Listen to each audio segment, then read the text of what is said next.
पेरू से लेही के दूध पिया नहु चूसे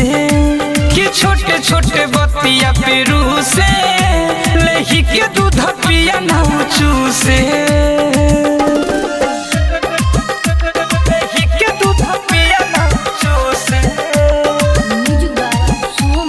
छोटे छोटे बतिया पेरू से लेही के दूध पिया नहु चूसे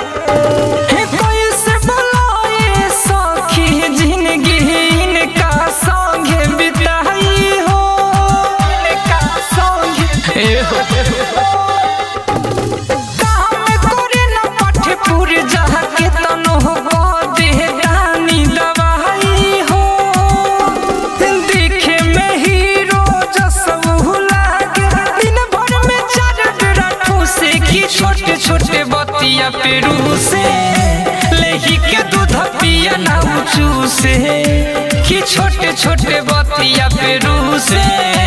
लेही के दूध पिया नहु चूसे लेही के दूध पिया नहु चूसे छोटे छोटे बतिया पेरू से लेही के दूध पिया नहु चूसे